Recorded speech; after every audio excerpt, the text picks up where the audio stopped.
Bismillahirrahmanirrahim.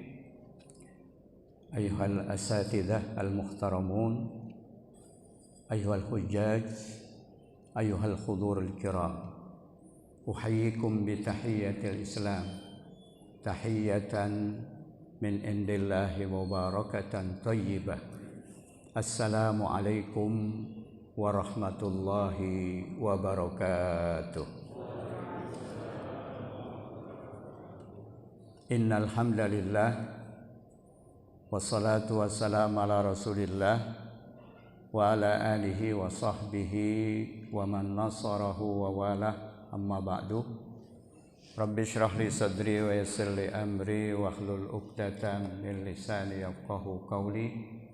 Subhanaka la ilma lana illa ma 'allamtana innaka antal alimul hakim. Yaqulullahu subhanahu wa ta'ala fi muhkami tanzilih wa huwa asdaqul qailin. A'udzu billahi minasy syaithanir rajim. Wattaqullaha alladzi tasaaluna bihi wal arham. Innallaha kana 'alaikum raqiba.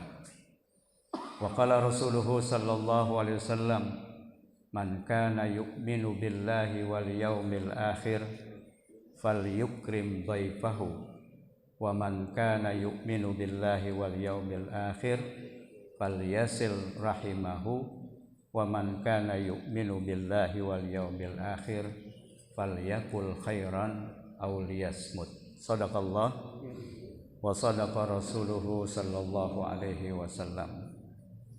Ma'asyiral muslimin wal muslimat, jamaah Masjid Al-Furqan yang dimuliakan Allah, puji syukur mari senantiasa kita panjatkan kehadiratnya.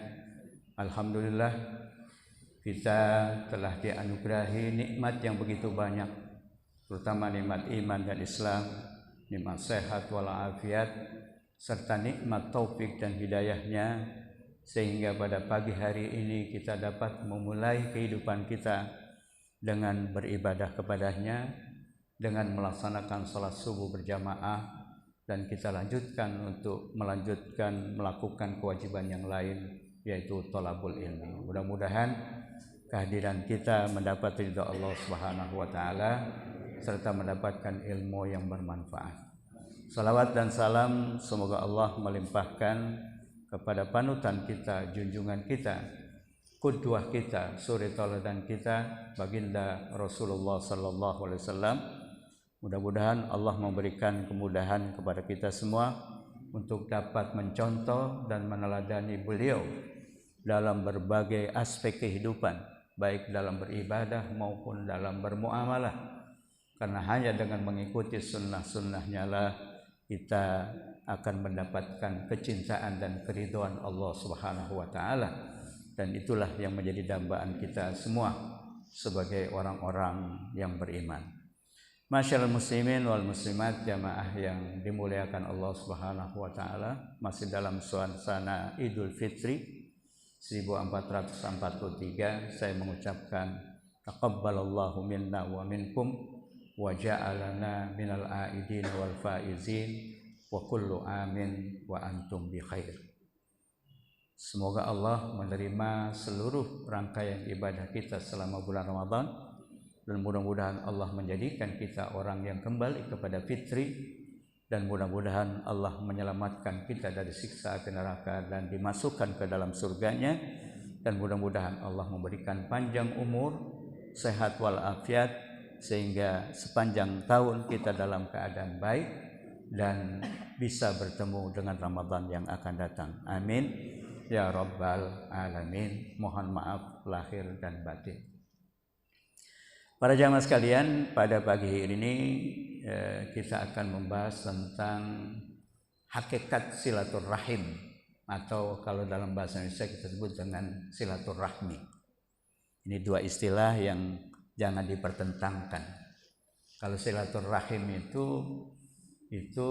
tentu bahasa Arab aslinya.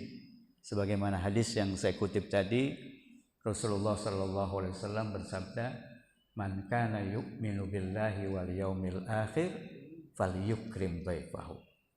Barang siapa yang beriman kepada Allah dan hari akhirat, pertama cirinya yang harus dilakukan adalah menghormati, menghargai tamunya. Yang kedua, wa man kana yu'minu billahi wal yaumil akhir falyasil rahimah.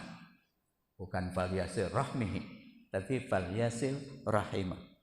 Barang siapa yang beriman kepada Allah dan hari akhirat, maka hendaklah dia menyambung tali silaturahim. Dan terakhir, wa man kana yu'minu billahi wal yaumil akhir falyaqul khairan aw liyasmut. Barang siapa yang beriman kepada Allah dan hari akhirat, hendaklah dia bertutur kata yang baik, yang benar, yang jujur. Kalau tidak, lebih baik dia diam. Nah, salah satu dari 3 ciri orang yang beriman kepada Allah dan hari akhirat, di situ disebutkan falyasil rahimah. Hendaklah dia menyambung tali silaturahim. Nah, tentu ketika kita bicara masalah silaturahmi atau silaturahim, ada 2 versi pemaknaannya. Beda antara konsep yang ada di dalam Al-Quran dan hadis dengan konsep yang ada dalam keseharian kita. Kalau dalam keseharian kita, makna silaturahim itu atau silaturahmi itu sangat luas ya. Baik kepada keluarga, kaum kerabat, kolega, jamaah, teman kerja segala macam, bahkan yang berbeda agama pun kita sebutnya dengan silaturahim kalau kita bertemu berkumpul dengan mereka. Nah, ini konsep atau pemahaman yang ada dalam bahasa kita. Tetapi yang dimaksud silaturahim atau silaturahmi yang disebutkan dalam hadis tadi dan juga dalam Al-Quran, di dalam surat An-Nisa ayat pertama yang saya kutip juga dalam muqaddimah tadi, Allah berfirman, wattaqullaha alladzi tasaaluna bihi wal arham innallaha kana 'alaikum raqiba. Jadi bertakwalah kalian, takutlah kalian. Jangan sampai kalian memutus tali silaturahim yang Anda sebut, Anda sambung dengan menyebut nama Allah. Sesungguhnya Allah Maha memantau, Maha mengontrol terhadap kalian. Nah, dalam ayat ini ada kata-kata al-arham. Al-arham itu jamak dari ar-rahim. Rahim itu ada kaitannya dengan kandungan yang kita sebut dengan rahim dalam bahasa Indonesia juga, rahim.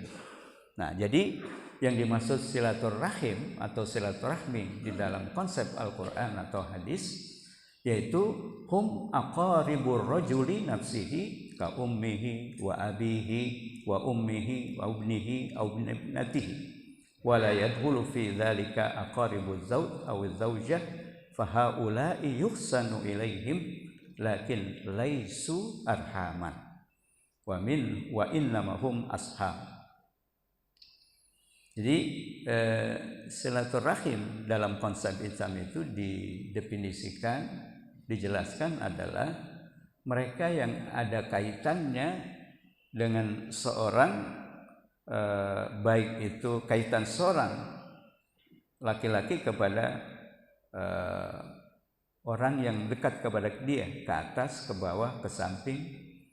Misalnya kalau ke atas yaitu ummihi wa abihi, bapak dan ibunya. Kalau ke bawah ibnihi wa binatihi, anak laki-laki maupun anak perempuan, terus ke bawah. Atau saudaranya, atau keponakannya, atau pamannya. Itu yang disebut dengan orang-orang yang ada hubungan rahim. Kalau dalam bahasa kita mungkin disebutnya dengan hubungan nasab, hubungan darah. Nah, inilah yang sangat ditekankan di dalam Al-Quran maupun hadis untuk kita pererat, untuk kita perkokoh. Sehingga kalau itu diputus, itu yang merupakan salah satu dosa besar. Nah, ini yang kita maksud dengan silaturahim dalam konsep Al-Quran maupun sunnah Rasulullah Sallallahu Alaihi Wasallam.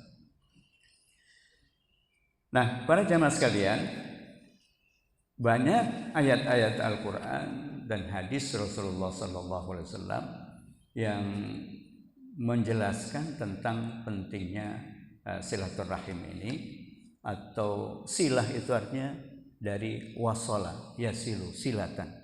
Jadi wasola itu artinya sampai, menghubungkan, mengkaitkan, memperkokoh. Jadi silaturahim itu artinya menyambung, mempererat hubungan yang disebabkan rahim ini, yaitu hubungan nasab atau hubungan darah dalam bahasa kita disebutnya.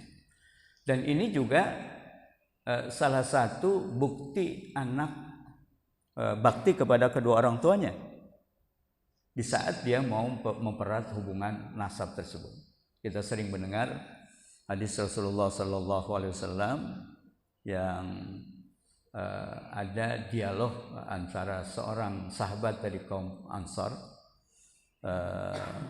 berdialog dengan Rasulullah, menanyakan tentang tata cara berbakti kepada kedua orang tua, baik yang masih hidup maupun yang sudah dipanggil oleh Allah Subhanahu wa taala. Salah satunya adalah dengan cara mempererat hubungan darah, hubungan silaturahim atau hubungan nasab. Yaitu salah seorang dari kaum Ansar bertanya, "Ya Rasulullah, inna abawayya qad tufiya. Fahal baqiya alaiha syai'un abarruhuma ba'da mautihima?" Qala na'am. Khisalun arba'ah. Jadi as-salatu alaihima wal istighfaru lahuma wasilatur rahim wa infazu ahdihima wasilatur rahim allati la silata illa an tariqihima. Jadi ada seorang sahabat dari kaum Ansar datang kepada Rasulullah setelah dia bertanya, "Ya Rasulullah, kedua orang tua saya sudah meninggal dunia. Masihkah ada jalan bagi saya untuk berbakti kepada keduanya?" Karena mungkin sebelum orang tuanya meninggal, dia belum sempat berbuat baik kepada orang tuanya. Kemudian orang tuanya sudah meninggal, dia bingung gimana cara berbakti kepada kedua orangnya. Maka kata Rasulullah, "Na'am, betul, kamu bisa berbakti kepada kedua orang tuamu meskipun mereka sudah dipanggil oleh Allah Subhanahu wa taala, antara lain dengan 4 cara." Apa itu 4 cara? Yang pertama adalah as-salatu alaihima. Jadi as-salat di sini beda dengan silah tadi. Jadi salat itu dari shalla yusalli salatan. Kalau silah itu dari wasala yasilu silatan.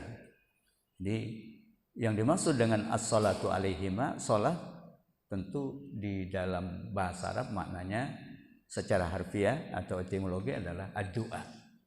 Artinya ketika Rasulullah mengatakan bahwa cara berbakti kepada kedua orang tua, khususnya yang sudah meninggal dunia, antara lain dengan cara mendoakan, itu as-salatu alaihima.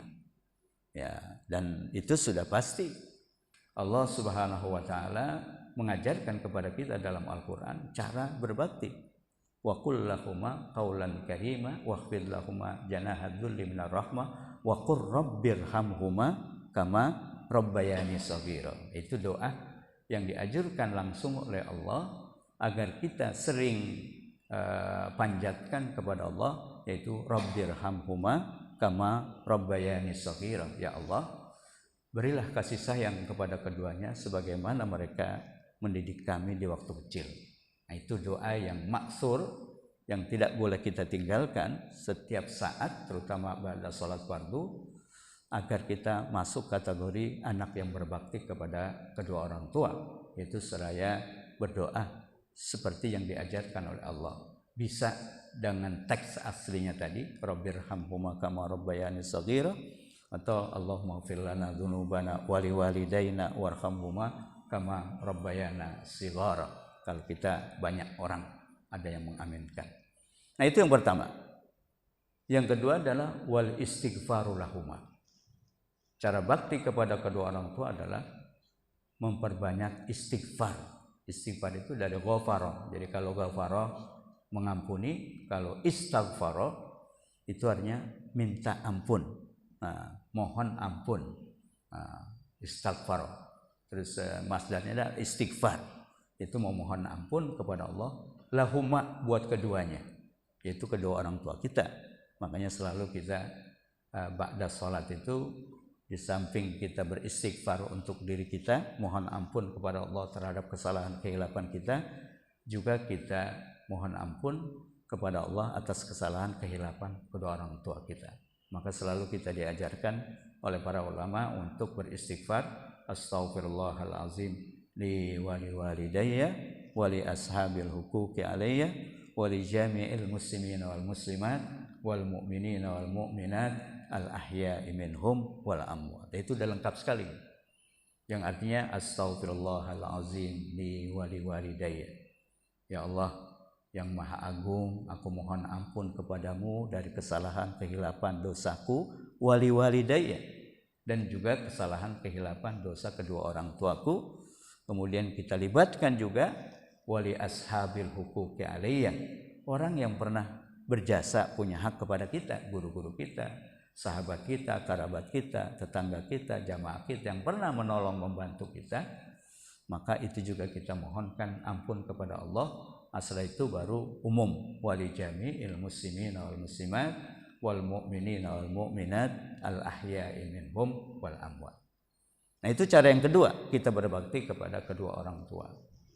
Yang ketiga, kata Rasulullah, yang ini kaitannya dengan wasiat, yaitu apa? Wa infazu ahdihima.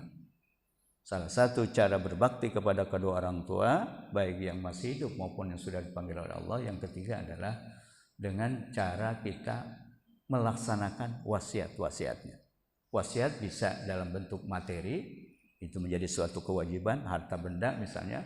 Ketika orang tua kita berwasiat sebelum dia meninggal dunia, sebagian hartanya misalnya diwakafkan, diberikan kepada orang-orang yang membutuhkan, maka itu menjadi suatu kewajiban bagi anak atau orang yang diwasiati untuk melaksanakannya. Bahkan harta warisan sebelum dibagi harus dikeluarkan dulu untuk melaksanakan wasiat itu atau untuk membayar hutang. Sisanya itulah yang menjadi tarikah atau peninggalan. Nah, sehingga kalau ada anak yang tidak melaksanakan wasiat itu, baik itu materi atau wasiat tentang kebaikan, tentang spiritual, agar dia rajin ibadah, kemudian tetap jaga tali silaturahmi. Nah, sehingga kalau dia melanggar itu berarti dia membangkang, dia durhaka kepada orang tuanya. Sebaliknya, kalau dia melaksanakan pesan-pesan orang tuanya itu, baik yang bersifat materi maupun spiritual, maka itu masuk kategori anak yang berbakti kepada kedua orang tuanya. Dan yang ketiga, ini yang ada kaitan dengan topik kita, wasilatur rahim allati la silata illa an tariqihima. Dan tetap kita menjaga, menyambung, mempererat tali hubungan keturunan atau nasab atau silaturahim. Nah, itu salah satu dari 4 yang ketika kita lakukan, maka kita masuk kategori anak yang berbakti kepada kedua orang tua. Nah, kalau kita baca sejarah juga, kita amati bahwa perintah untuk silaturahim atau mempererat hubungan persaudaraan yang dilandasi atas dasar nasab itu adalah salah satu yang sejak awal Islam sudah diwajibkan. Kita baca dalam sejarah misalnya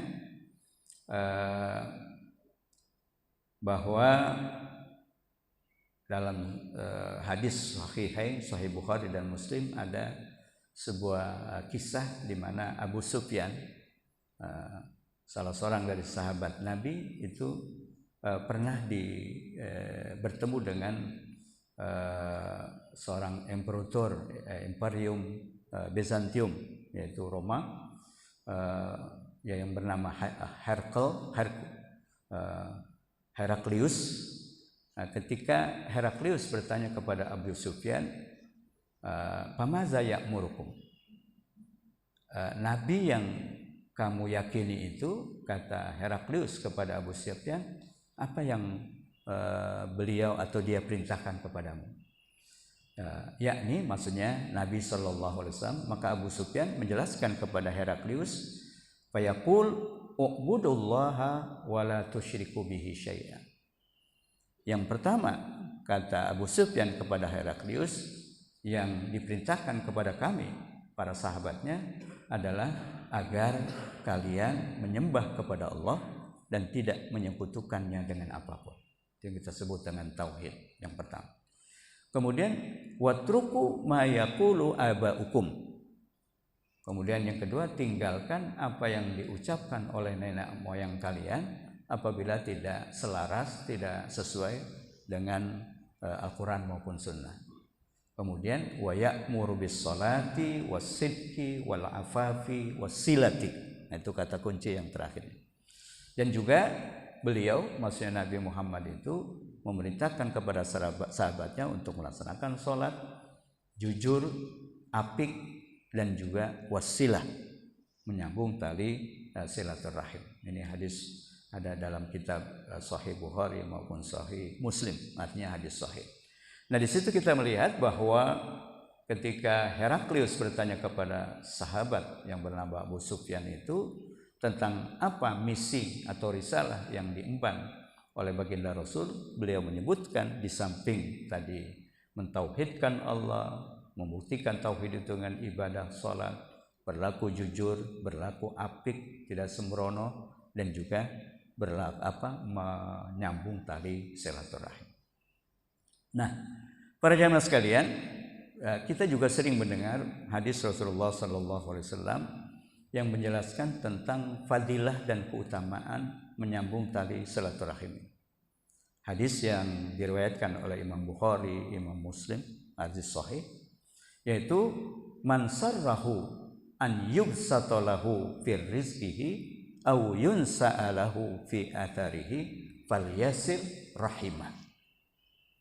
Jadi barang siapa yang ingin dimurahkan rizkinya, dipanjangkan umurnya dalam taat kepada Allah, maka salah satu caranya adalah falyasil rahimah. Maka hendaklah dia menyambung tali silaturahim yang dilandasi atas dasar keturunan atau nasab atau darah atau rahim tadi. Nah, para jamaah sekalian, itu salah satu keutamaan dari kita menyambung tali silaturahim. Itu tadi dapat melapangkan rezeki. Tentu yang dimaksud dengan kita bersilaturahim kan semakin luas jaringan kita. Jadi kalau orang bisnis tentu jaringan itu sangat penting, dan jaringan yang hubungan yang sangat erat yaitu prioritas tadi orang yang ada hubungan darah, kemudian kaum kerabat, kemudian kolega, sahabat, tetangga. Nah, kalau kita bisa menjalin hubungan dengan semua itu dengan baik, maka sudah barang pasti kalau kita berbisnis, berdagang, berusaha itu akan memudahkan untuk bisa mendatangkan rezeki. Dan yang kedua tadi manfaatnya juga dengan silaturahim itu bisa memanjangkan umur kita dalam taat kepada Allah Subhanahu wa taala. Yaitu dua manfaat itu bisa diraih dengan cara menyambung tali silaturahim. Nah, para jamaah sekalian, jadi di satu sisi itu yang tadi kita sebut dengan targhib, suatu himbauan, suatu seruan supaya orang tertarik untuk melaksanakan perintah ini yaitu tentang silaturahim. Nah, di dalam dakwah itu ada yang disebut dengan targhib wa tarhib. Itu selalu atau al-wa'du wal wa'id, atau istilah lain yang paling populer yaitu amar ma'ruf nahi munkar. Itu dua sisi dakwah. Yang kita sebut tadi amar ma'ruf nahi munkar, al-wa'du wal wa'id atau at-targhib wa tarhib. Targhib itu artinya memotivasi, mendorong orang untuk melakukan sesuatu perintah. Kayak tadi dengan janji-janji dapat memurahkan rezeki, melapangkan rezeki, dapat memperpanjang usia, itu namanya targhib. Sebaliknya Di sisi yang lain, karena tidak semua orang tertarik dengan targhib itu, dengan janji-janji itu, maka dia diperlukan apa yang disebut dengan tarhib, atau istilah lain tadi wa'id. Al-wa'du itu janji yang menyenangkan, kalau al-wa'id itu adalah ancaman yang akan merugikan, atau istilah lain tadi at-targhib wa tarhib. Jadi targhib memotivasi, mendorong orang untuk melakukan sesuatu dengan janji-janji yang akan diperolehnya, sedangkan tarhib itu kalau bahasa kitanya ancaman, peringatan, warning supaya orang jangan melakukan itu. Nah, apa itu dari sisi yang kedua tadi yang kita sebut dengan tarhib. Tarhib itu kalau dalam bahasa kontemporer sekarang menakut-nakuti. Maka teroris itu di dalam bahasa Arab kontemporer modern disebut irhabi. Jadi irhab itu artinya teror, orangnya disebut irhabi. Kalau banyak irhabiyin atau irhabiyun, itu artinya teroris. Kenapa? Karena mereka itu kerjanya nakut-nakutin orang, melakukan kekacauan, pembunuhan, segala macam, supaya orang takut dengan situasi dan kondisi itu. Maka mereka disebut dengan irhab. Nah, tarhib itu artinya tadi ancaman, peringatan keras. Nah, di dalam surat Ar-Ra'd, Allah Subhanahu wa taala menjelaskan tentang sifat orang-orang munafik. Orang munafik ini orang yang sangat berbahaya dalam kehidupan bermasyarakat. Kenapa? Karena mereka menyembunyikan apa yang mereka yakini. Jadi lain di mulut, lain di hati, lain di depan, lain di belakang. Nah, ini yang sangat berbahaya dalam kehidupan bermasyarakat. Maka Allah mengancam kepada orang-orang yang memiliki sifat seperti itu, yaitu munafik tadi, innal munafiqina fi darkil asfali minan nar. Jadi orang munafik itu akan ditempatkan di neraka yang paling bawah. Kenapa? Karena dia susah dideteksi gitu. Beda dengan orang mukmin atau orang kafir, itu jelas kan. Kita tahu apa yang mereka tunjukkan, membuktikan apa yang ada di dalam keyakinan mereka. Tapi orang munafik ini dia kita sebut bermuka dua, lain di depan, lain di belakang, sehingga susah menebaknya. Makanya ancamannya sangat besar. Begitu juga dalam aturan-aturan militer, ketika ada pasukan atau anggota dari pasukan melakukan diserse keluar dari pasukan itu dengan cara menjadi mata-mata asing, itu juga tidak ada ampun di dalam militer. Nah, begitu juga dalam Islam. Orang-orang munafik itu sangat berbahaya, dan itu juga yang merupakan salah satu kekalahan umat Islam dalam perang Uhud, ya karena sikap orang munafik itu. Mereka ketika bermusyawarah mengatakan kita akan hambat pasukan Quraisy itu di perbatasan, tapi ketika Rasulullah dan para sahabatnya menuju ke perbatasan itu, mereka justru membelot. Nah, itu yang salah satu sebab kekalahan umat Islam dalam perang Uhud, ada pembelotan dari pasukan kaum muslimin yang kita sebut atau disebut dengan orang-orang munafik itu. Nah, sifat mereka itu di dalam surat Ar-Ra'd disebutkan, walladzina yanquduna ahdallahi min ba'di mitsaqi wa yaqta'una ma amarallahu bihi ayyusala wa yufsiduna fil ard ulaika lahumul la'natu wa lahum su'uddar. Nah, ini ancamannya. Kita sebut tadi tarhib bagi orang yang memutuskan tali silaturahim. Dalam ayat ini Allah menjelaskan mereka itu walladzina yanquduna ahdallahi min ba'di mitsaqi. Itu mereka yang melanggar perjanjian yang telah diperkokoh. Itu orang munafik tadi kan.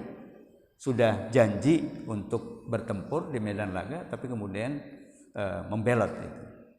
Nah, juga apalagi cirinya? Wa yaqta'una ma amarallahu bihi ayyusala. Dan mereka memutus hubungan yang diperintahkan oleh Allah untuk disambung. Maksudnya tadi memutus tali silaturahim. Kemudian apalagi? Wa yufsiduna fil ard. Mereka membuat keonaran, kerusakan, kekacauan di muka bumi. Ini kerjaannya orang munafik.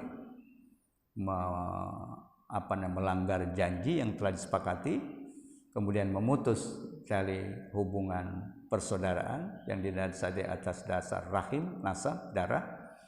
Kemudian mereka membuat kekacauan, keonaran, hoax dan lain sebagainya. Maka Allah ancam mereka, ulaika lahum al-la'natu walahum su'uddar. Maka orang-orang yang seperti itu, orang munafik yang disebutkan tiga sifat tadi, mereka lah orang-orang yang akan mendapat laknat dari Allah. Laknat itu artinya al-bu'du anil khair, dijauhkan dari kebaikan. Walahum su'uddar, kelak di akhirat nanti mereka akan mendapat tempat yang paling buruk. Su'uddar, dar itu tempat tinggal, maksudnya tadi di neraka jahanam yang paling bawah. Innal munafiqina fi darkil asfali minan nar. Nah ini ancaman atau tarhib dari Allah bagi orang munafik yang salah satu sikap perbuatannya adalah memutus tali silaturahim. Para jamaah sekalian, itu dalam surat Ar-Ra'd ayat 25. Selanjutnya dalam sebuah hadis sahih yang diriwayatkan oleh Imam Bukhari dan Imam Muslim dari sahabat Abu Hurairah radhiyallahu an, bahwa Nabi sallallahu alaihi wasallam bersabda, Innallaha khalaqal khalqa hatta idza faragha min khalqihi qalat ar-rahim. Hada maqamul a'idzu bika minal qati'ah. Qala na'am amma tardina an asilu man wasalaka wa aqta'u man qata'aka. Qalat bala ya Rabb. Qala fahuwa laka. Qala Rasulullah sallallahu alaihi wasallam faqra'u in syi'tum fahal asaitum in tawallaitum an tufsidu fil ardi wa tuqatti'u arhamakum. Itu dalam surat Muhammad ayat 22. Jadi diriwayatkan oleh Abu Hurairah radhiyallahu an bahwa Nabi sallallahu alaihi wasallam pernah bersabda bahwa sesungguhnya Allah telah menciptakan makhluknya, kita manusia antara lain, sehingga kemudian ketika Allah selesai menciptakan makhluknya, kemudian qalat ar-rahim. Rahim ini berkata, ini adalah hadzal maqamu a'idzuka minal qati'ah. Tempat ini dilarang keras untuk diputuskan, yaitu silaturahim tadi. Qala na'am, betul. Apakah engkau suka kalau aku menyambungnya, orang yang menyambung tali silaturahim, dan aku memutusnya, orang yang memutus silaturahim? Qalat, maka Ar-Rahim itu berkata, bala ya Rabb. Jadi ini hadis qudsi ya.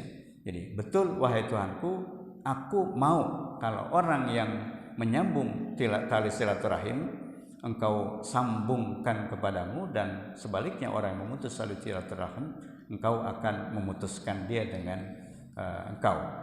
Nah, fahuwalaka, maka kata Allah dalam hadis qudsi ini, itulah hak kamu yang aku berikan, wewenang kamu, wahai Ar-Rahim. Maka kemudian Rasulullah menganjurkan kepada sahabatnya untuk membaca firman Allah di dalam surat Muhammad ayat 22, fahal asaitum in tawallaitum an tufsidu fil ard wa tuqatti'u arhamakum.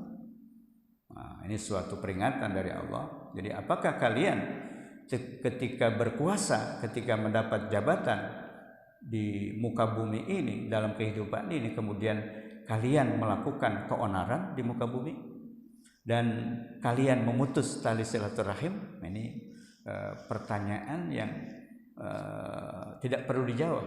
Ini artinya sindiran dari Allah, karena seringkali orang dengan kekuasaan yang dimilikinya, dia berbuat seenaknya, membuat keputusan dan kebijakan yang hanya mementingkan dirinya dan kelompoknya, kemudian lupa kepada makhluk Allah yang lain. Kemudian juga wa tuqatti'u arhamakum, dan kalian memutus tali silaturahim. Nah ini sebuah peringatan dari Allah Subhanahu wa taala bagi orang yang memutus tali silaturahim. Bahkan dalam hadis yang diriwayatkan oleh Imam Tirmizi di dalam sunannya dari hadis Abi Bakrah radhiyallahu an, beliau mengatakan anna Nabi sallallahu alaihi wasallam qala ma min zambin ajdaru an yaj'alallahu li sahibihi al-uqubata fid dunya ma'a ma yuddakharu lahu fil akhirah minal bagi wa qati'atir rahim. Jadi dalam hadis ini yang diriwayatkan oleh sahabat Abi Bakrah, kemudian dicatat oleh Imam Tirmizi dalam sunannya, Nabi sallallahu alaihi wasallam bersabda, jadi ma min zambin ajdaru min an yu'ajjilallahu li sahibihi al-uqubah fid dunya.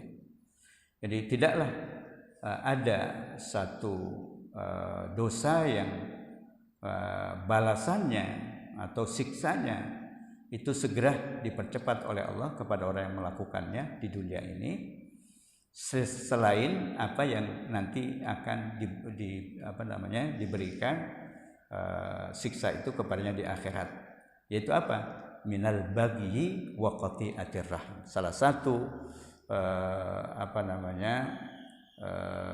balasan atau siksa yang dipercepat sebelum nanti di akhirat, tetapi di dunia dia sudah mendapatkannya, antara lain orang yang berlaku zalim, berlaku sewenang-wenang, dan juga orang yang memutuskan tali silaturahim. Bahkan dalam hadis lain, ini juga yang sering kita dengar, hadis sahih dari sahabat Jubair bin Mut'am, bahwa Nabi sallallahu alaihi wasallam bersabda, la yadkhulul jannata qati'ur rahim. Jadi la yadkhulul jannata qati'ur rahim. Ini hadis sahih ya, dalam Imam Bukhari, kitab Sahih Bukhari, Sahih Muslim ada yang sering kita dengar. Rasulullah bersabda, la yadkhulul jannata qati'ur rahim. Nauzubillah. Jadi tidak akan masuk surga orang yang memutus tali silaturahim. Nah, ini yang kaitannya semua adalah kaitan dengan silaturahim bermakna an-nasab atau darah. Nah, tentu Rasulullah juga menjelaskan bahwa siapa di antara mereka yang lebih baik. Jadi kalau ada orang menjalin hubungan silaturahim dengan baik itu, siapa yang paling utama di antara mereka? Maka Rasulullah menjelaskan dari hadis yang diriwayatkan oleh Abdullah bin Amr bin Al-As, beliau bersabda, laisal wasilu bil mukafi walakinnal wasila alladzi idza qata'at rahimahu wasalaha. Jadi laisal wasilu bil mukafi. Jadi bukanlah orang yang dianggap menyambung tali silaturahim itu bil mukafi, dengan mukafi itu dengan imbalan. Maksudnya kita menyambung kepada dia karena dia misalnya menyambung hubungan kepada kita. Tapi kalau dia tidak menyambung, kita biarkan. Nah, itu bukan seperti itu. Jadi siapa yang berinisiatif lebih dahulu, itulah yang lebih afdal, yang paling mulia. Karena biasanya ketika hubungan itu sudah putus, untuk memperbaharuinya itu tidak mudah gitu. Maka Rasulullah dalam hadis ini mengingatkan bahwa orang yang memiliki keutamaan adalah orang yang menyambung tali silaturahim apabila di sisi yang lain orang memutuskannya, tapi dia berusaha untuk mengembalikan hubungan itu. Itulah orang yang paling afdal, orang yang paling ideal, kata Rasulullah sallallahu alaihi wasallam. Nah, para jamaah sekalian, dengan cara apa kita bersilaturahim itu? Di samping tentu dengan cara saling mengunjungi, juga dengan cara al-ihsan, dengan cara berbuat baik kepada mereka. Maka Imam Ibnu Abi Jamrah mengatakan, takunu silaturahim bil mal. Jadi silaturahim itu bisa kita buktikan dengan cara berbagi harta yang kita miliki. Jadi kalau ada saudara kita yang membutuhkan, maka kita berbagi kepada mereka. Bahkan di dalam hadis Rasulullah menjelaskan keutamaan fadilah kalau kita berbagi kepada kaum kerabat tadi yang ada hubungan rahim atau hubungan darah, sehingga nilainya 2 kali lipat. Dalam sebuah hadis yang diriwayatkan oleh Imam Tirmizi, Rasulullah bersabda, as-shadaqatu alal miskini shadaqatun wa ala dzirrahimi sintani shadaqatun wasilatun. Hadis riwayat Imam Tirmizi. Jadi sedekah, sedekah, sedekah itu bahasa Indonesia sedekah kepada kaum fuqara dan miskin itu nilainya 1, sedekah. Maksudnya dapat nilai sedekah. Tapi ketika kita wa ala dzirrahimi sintani, kalau kita bersedekah kepada kaum kerabat tadi, terutama yang ada hubungan nasab darah tadi, dan dia sama-sama membutuhkan dengan orang miskin yang lain itu, maka kata Rasulullah sintani, dia dapat mendapatkan 2 pahala. Yaitu apa? Pertama, pahala sedekah itu sendiri sama seperti dia ketika memberikan atau berbagi kepada orang miskin yang lain. Yang kedua adalah, ini kelebihannya, yaitu wasilatun. Dengan cara dia berbagi kepada kaum kerabatnya itu yang ada hubungan darah, itu juga ada pahala menyambung tali silaturahim. Nah, itu keutamaan orang yang berbagi kepada kaum kerabatnya atau nasab keturunannya. Yang kedua, wal aunu al hajah. Silaturahim itu juga bisa kita buktikan dengan menolong ketika saudara kita membutuhkan sesuatu. Kemudian wabidaf'id dharar, juga bisa kita buktikan silaturahim itu dengan cara apa? Menolak kemadaratan, menghindari dia dari sebuah kemadaratan yang akan menimpa, kemudian kita bisa hindarkan dia, itu juga merupakan bukti silaturahim. Kemudian wabitalaqatil wajhi, yaitu dengan cara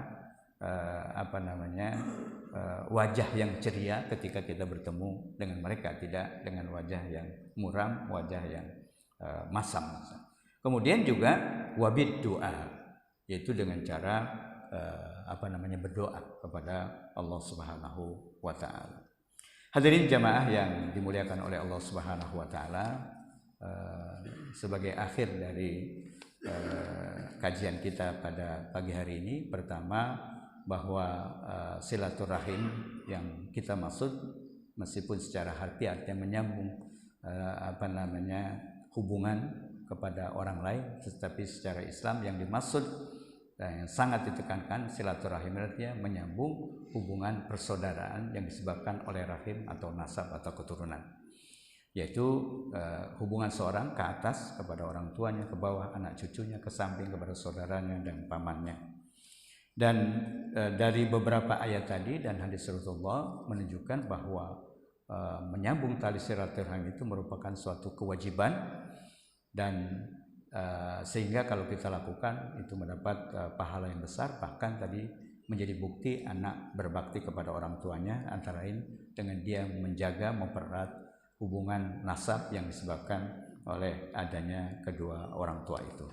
Dan kemudian Rasulullah SAW juga menjelaskan fadilah tentang silaturahim tadi dengan jelas. Dalam hadis sahih disebutkan dapat memurahkan rezeki dan memanjangkan usia.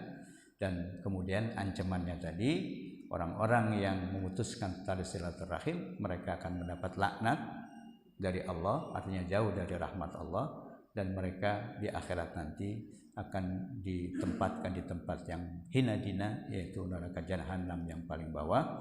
Kemudian juga Nabi mengingatkan bahwa orang yang memutuskan tali silaturahmi tidak akan masuk surga.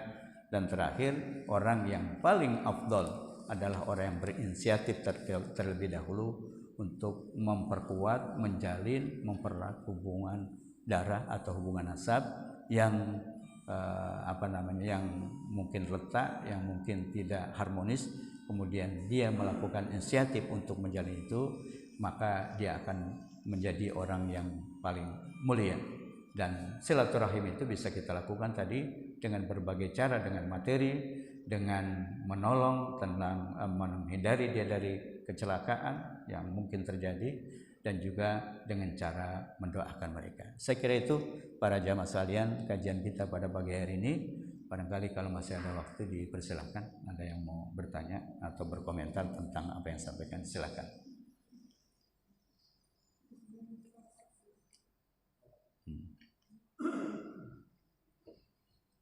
Assalamualaikum warahmatullahi wabarakatuh.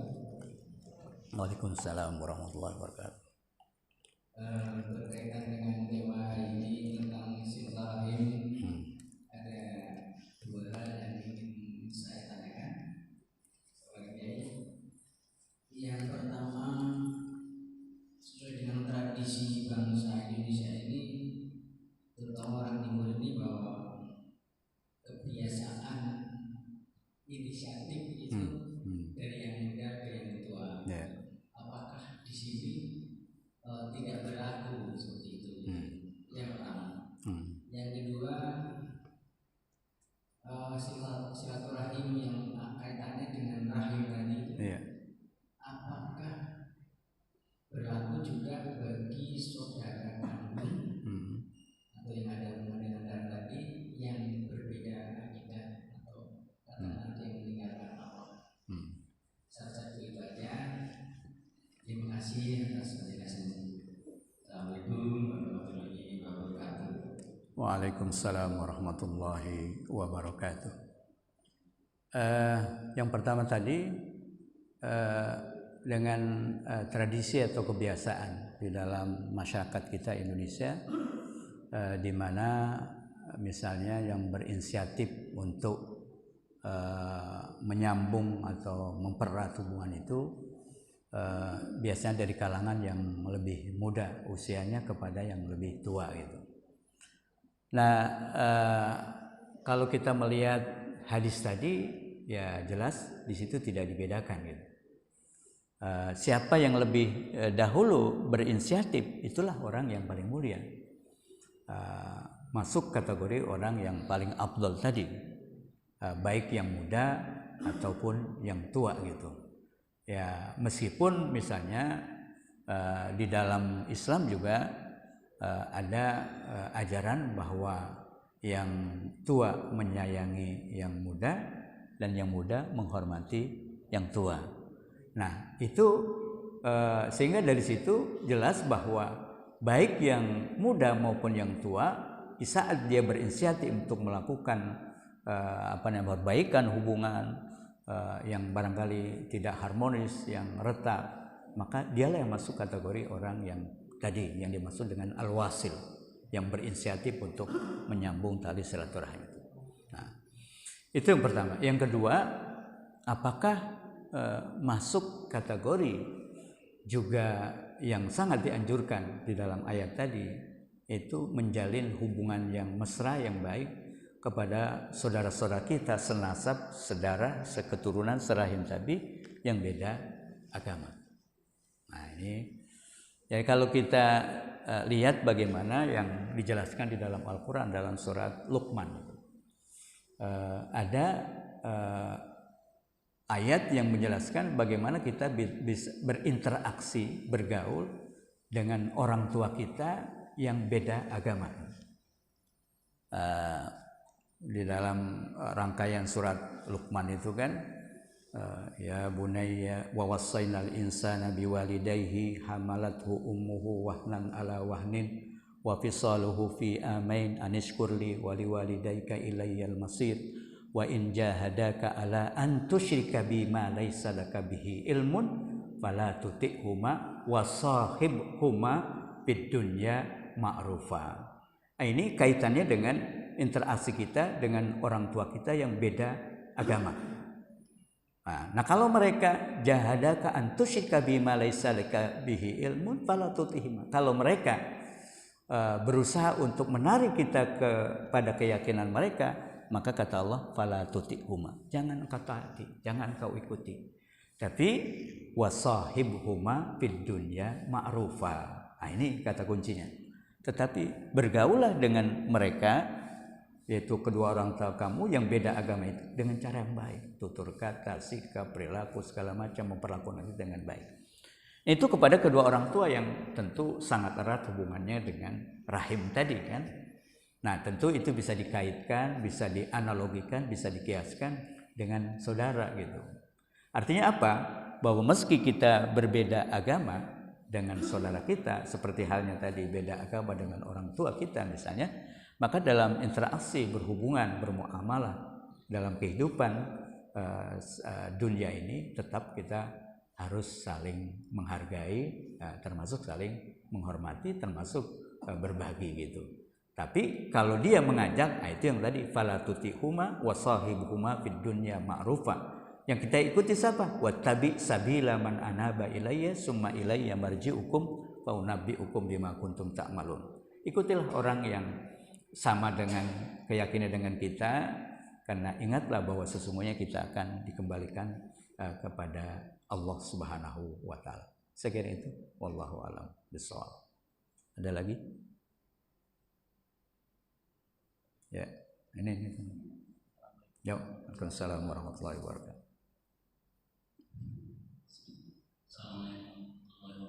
Waalaikumsalam warahmatullahi wabarakatuh. Ya. Ya.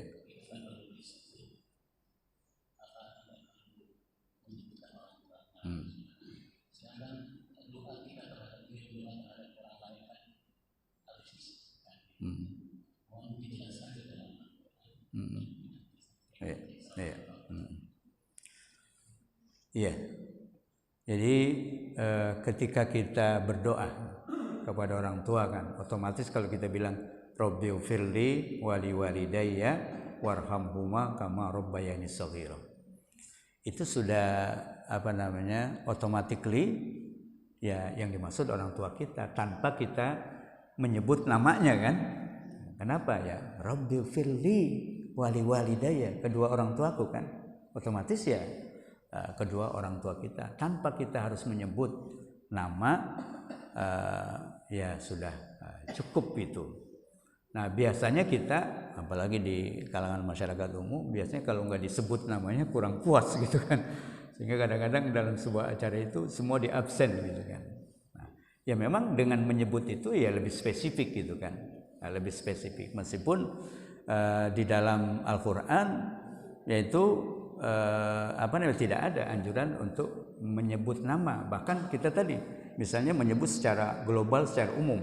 Misalnya ketika kita beristighfar tadi, astaghfirullahalazim li wali walidayya kan, nggak disebut namanya, wali ashabil huquqi alayya, kemudian wali jami'il muslimin wal muslimat wal mu'minin wal mu'minat al ahya'i minhum wal amwat. Itu kan sudah borongan semua. Meskipun disebut per kelompok gitu. Pertama kita sebutkan mohon ampun kepada Allah terhadap diri kita, kesalahan kita, kemudian kedua orang tua kita, kemudian ashabil hukuk, itu orang yang punya jasa kepada kita, ya guru-guru kita, orang yang menolong kita, nanti wali jami'il muslimin wal muslimat, semua kaum muslimin dan muslimat, al ahya'i minhum wal amwat, baik yang hidup maupun yang meninggal dunia. Jadi itu sudah merangkum semua gitu kan.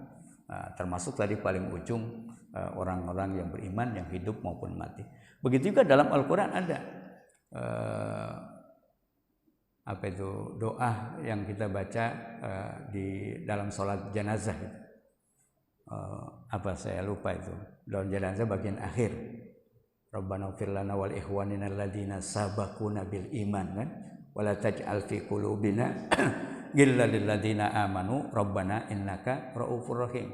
Itu tidak disebutkan siapa-siapa, tapi orang-orang yang telah lebih dahulu beriman kepada Allah ketimbang kita generasi berikutnya, itu juga harus kita doakan. Walladzina ja'u min ba'dihim yaquluna rabbana ighfir lana wa li ikhwanina alladzina sabaquna bil iman wa la taj'al fi qulubina ghillan lil ladzina amanu rabbana innaka raufur rahim. Dalam ayat itu Allah menjelaskan walladzina ja'u min ba'dihim, generasi yang datang kemudian itu kita, sebelum generasi di atas kita, yaquluna, mereka selalu berdoa. Apa doanya? Rabbana ighfir lana wa li ikhwanina alladzina sabaquna bil iman wa la taj'al fi qulubina ghillan lil ladzina amanu rabbana innaka raufur rahim. Jadi tidak ada anjuran untuk menyebut nama. Dengan umum itu juga sebagian, cuma ketika orang menyebut nama itu kan ada spesifikasi, ada kekhususannya. Nah, jadi tidak salah juga ketika orang menyebut nama. Tapi kalaupun kita baca tadi doa untuk khusus orang tua kita, kemudian doa yang umum untuk orang-orang yang beriman sebelum kita, itu juga diajarkan di dalam Al-Quran tadi. Jadi kalaupun ada orang yang menyebut, ya itu tidak ada salahnya, karena dengan menyebut itu dia secara spesifik mengkhususkan kepada orang-orang tertentu. Wallahu a'lam. Baik para jamaah sekalian, saya kira cukup sekian. Ayo silakan. Assalamualaikum warahmatullahi wabarakatuh. Waalaikumsalam. Kalau saya dengar tadi Ustaz menyebutkan ancaman orang-orang yang memutus silaturahmi disamakan dengan orang-orang munafik. Padahal kalau dilihat efeknya itu sangat berbeda sekali. Kalau orang munafik kan merugikan orang banyak. Kalau memutuskan silaturahmi, mungkin dia memutuskan hanya dengan satu dua orang, dengan yang lainnya. Kenapa kok ancamannya begitu berat? Ya. Makasih. Jadi tadi disebutkan di dalam surat Ar-Ra'd ayat 25, di mana ayat ini menjelaskan tentang sifat-sifat orang munafik. Nah, antara yang disebutkan tadi ada 3 gitu. Yang pertama, sering melanggar kesepakatan. Yang kedua, memutus apa yang diperintahkan oleh Allah untuk menyambung. Kemudian merusak, membuat keonaran di muka bumi ini. Maka ancamannya tadi, lahum al-la'natu walahum su'uddar. Nah, wayaqtauna, ini yang menjadi pertanyaan saya kira. Wayaqtauna ma amarallahu bihi ayyusal. Tadi saya maknai bahwa salah satu yang diperintahkan untuk disambung adalah tali silaturahim. Nah, sehingga kalau orang memutuskan tali silaturahim itu masuk kategori orang munafik.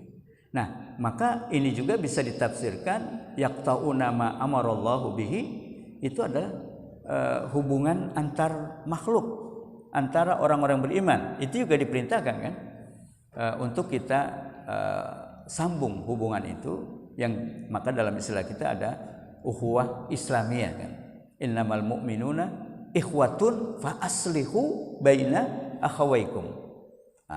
Maka nanti ada kategori ukhuwah itu, bahkan di kita sangat terkenal ada yang disebut dengan ukhuwah nasabiyah. Ini yang kita bicarakan tadi, ukhuwah nasabiyah, hubungan persaudaraan yang dilandasi atas dasar hubungan darah tadi. Nanti di atasnya ada yang disebut dengan ukhuwah Islamiyah. Tadi innamal mu'minuna ikhwah. Nah, itu juga bersaudara kan orang mukmin itu. Nanti ada kaitannya dengan hubungan basyariah sama manusia. Nah, itu juga semua hubungan ini harus kita jalin. Tapi skala prioritas tadi adalah ukhuwah nasabiyah tadi. Dan bahkan kita ada yang kita sebut dengan ukhuwah watoniyah. Jadi itulah levelnya. Jadi yang paling sempit tadi yang sangat dianjurkan untuk dijaga itu ukhuwah nasabiyah namanya, persaudaraan yang ada atas dasar darah. Kemudian juga yang wajib kita pelihara adalah ukhuwah Islamiyah atau ukhuwah imaniyah, sesuai dengan firman Allah tadi, innamal mu'minuna ikhwah. Nanti adalah ukhuwah basyariyah, ukhuwah insaniyah, karena kita manusia semua adalah makhluk Allah. Nanti lebih spesifik untuk manusia tertentu yang kita sebut dengan ukhuwah watoniyah, itu persaudaraan karena kita satu bangsa. Nah, itu juga menjadi suatu keharusan yang harus kita jalin. Nah, jadi bukan berarti tadi ma amarallahu bi ayyusala terbatas pada ukhuwah nasabiyah, tapi di situ juga kita bisa kita pahami yang tidak boleh juga diputus adalah ukhuwah Islamiyah dan juga ukhuwah lain. Saya kira itu. Wallahu a'lam bishawab. Cukup ya para jamaah sekalian kajian kita pada pagi hari ini. Mudah-mudahan dari beberapa ayat Al-Quran hadis Rasulullah kita bisa pahami dan kita bisa amalkan dalam keseharian kita. sehingga ilmu kita menjadi ilmu yang bermanfaat. Wa'fu 'anna ya karim, rabbana anfa'na bima 'allamtana, rabbi 'allimna alladhi yanfa'una, rabbi faqihna wa faqih ahlana wa qarabatin lana fi dinina. Allahumma inna nas'aluka ilman nafi'ah wa amalan salihah wa rizqan wasi'an halalan thayyibah. Allahumma inna na'udzubika min ilmin la yanfa' wa min qalbin la yakhsha wa min nafsin la tashba wa min da'watin la yustajabu lah. Allahumma arinal haqqa haqqan warzuqna tiba'ah wa arinal batila batila warzuqna tinabah. Allahumma ja'alna mimman yastami'una qawla wa yattabi'una ahsana. Rabbana atina fid dunya hasanah wa fil akhirati hasanah wa qina adzaban nar. Walhamdulillahi rabbil alamin. Subhanakallah bihamdika asyhadu an la ilaha illa anta astaghfiruka wa atubu ilaik. Wassalamu alaikum warahmatullahi wabarakatuh.